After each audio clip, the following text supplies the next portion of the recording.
Sadyang mayaman ang aking bansa. Wala ka rin ang yaman, naluwa ng tao, at siyempre ang aking Diyos. Ang aking bansa ay pinubuo ng 7,100 at ang aking katutubaan. Ang Luzon, Visayas at Mindanao. Nanginirahan nito ang iba't ibang tao na iba't ibang kultura.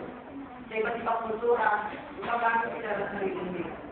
Sa bahaging Luzon ng aking bansa, natatagpuan ang mga Ilocano, Kapampangan, Pangasinan, mga Ilocao, at mga Tagalog na gumagamit ng ulit ng Pilipinas. Sa Visayas naman nanginirahan, mga Buholano, Aklanos, at mga Tupado na hindi gumagamit ng wikang Bisaya, gumagamit sila ng wikang Kapampangan. Sa timurong bahagi naman ng ating bansa, matatagpuan ang karamihan sa ating mga kapatid ng Pilipinas. Timuro, sa walang kaalam-alam, sa ulitan ng mga Pilipinas, ay kapanatay din sa kanila. Magkaturo ang kalaman nila sa Bisaya, kung ang gagamitin niya ang Bisaya ay ang pinilang. O kaya, ang mga Ilocao, na saan alam ng Bisaya ay isang sa mga katubo, pag-usap ang mga Bisaya na saan alam ng Bisaya ay ang mga Bisaya. Bisaya ng Bisaya. Makakamit kaya ang magkakaintindihan ng dalawang partido.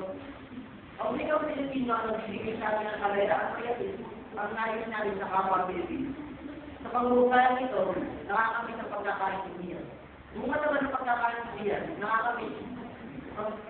Bunga naman ang pagkakaintindihan, kaya pagkakaintindihan. Kung ating kasaliwayo, ibang salita sa ating wika ay hamon mula sa wikang Pilipino.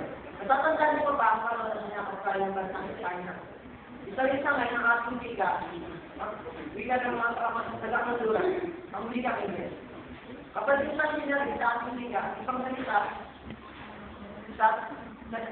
Ingles ay isang sarili sa wika Pilipino. May magagawa pa ba?